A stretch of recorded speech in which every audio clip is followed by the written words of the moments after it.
All right, now to our schools. A unanimous vote from the Berkeley County School Board. This was last night. A pay increase could be on the way for substitute teachers. Now, that comes after a recommendation made by the administration to increase their pay through May 31st. 2022 was approved. Yeah, school leaders believe it's a move to help the district stay competitive with nearby school systems. Our Amy Russo walks us through what those new numbers could look like.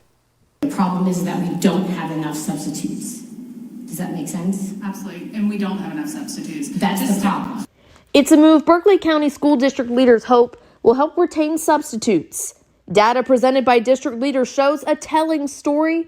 Substitute fill rates on the decline. 62%, 62%, 55%, 53%, 53%, and then today our fill rate was 63%. With the proposal, certified subs in Berkeley County would go from making $112 a day to $175 a day. A sub with at least 60 college credit hours would jump to $150 a day, and one with a high school diploma would make $130 a day. So, how does this get paid for? So general fund, we have the 805 we can cover. We have $442 and $3 in CARES. And in ESSER 3, we have $290,443 that we can allocate to cover this. The rest would come from remaining funds already allocated to Kelly subs. And so it's not just about competing with other districts or other states, it's about competing with other industries. That's Patrick Kelly. He's with the Palmetto State Teachers Association. He says if there's a lack of subs, all departments suffer. And when we can't find enough subs, we pull on our full-time staff. And when they lose that planning time, students suffer because that planning time is used to build engaging lessons, to assess student work, and we burn out our existing teacher workforce. Kelly believes it's time to invest in the people on the front lines of education. And so the districts that are going to deliver high quality educational opportunities to students in coming years are the ones that are willing to make the hard choices to invest first and foremost in their human resources. Reporting, I'm Amy Russo. All right, we reached out to the Charleston County School District and DD2 to see how much they're paying subs. So in CCSD, subs with the teacher's certificate make $112 a day, non-certified $110. The district offers a $25 bonus if you do work on Monday or Friday. Now over in DD2, certified subs bring in $120 a day and $90 for non-certified.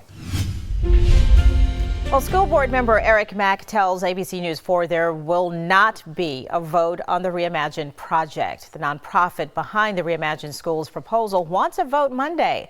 Our Tara Jabor sat down with the president and CEO of the Coastal Community Foundation this afternoon. And Tara, what is the nonprofit's next move? Hey Tessa, Darren Goss basically told me today that he'll have to talk to his executive committee to find out what to do next now that the school board isn't voting on the proposal on Monday. He says the key to bettering these struggling schools is community engagement. Parents and community leaders, stakeholders like the faith leaders need to be at the table helping to both design as well as implement the community-based solutions. Goss asked CCSD to vote on the proposal this Monday, but that's not happening. I asked him why he's in such a hurry to begin the process, and he says the plan takes 2.5 years to create and implement. The timeline on when you have to spend ESSER 3 money, which is September 30th, 2024, and the fact that before this process would recommend to do anything with a school, you need about 6 months to engage in that process. And so time is of the essence. The Coastal Community Foundation hopes to be a neutral party between the school district and parents. Goss says sometimes trust can be broken between parents and schools, so an outside party can repair that trust. So that a parent who might not have had a great relationship with the school or the district feels as though that their voice will be reflected and represented, that the administrator and the teacher both feel a sense of empowerment. Many people have voiced concerns on who will manage the schools, and Goss has an answer. CCF has no ability, one, to manage schools, we don't want to, or two, to hire or fire teachers or anything like that. Goss says his nonprofit knows that the key to bettering schools is involving the community, and he hopes the board will give his organization the opportunity to do so. And we called all the CCSD school board members to see if they would talk with us about their thoughts on Reimagine schools, but no one was available for an interview today. Well, at-home COVID test kits are in high demand, and it seems as soon as pharmacies get them in, they're swiped right off the shelves. Our Amy Russo talked with a Low-Country doctor about how reliable these tests are, and a pharmacy owner who hopes the free kits will take off some of the load. Do you believe these at-home test kits are reliable? Yes, I think they are.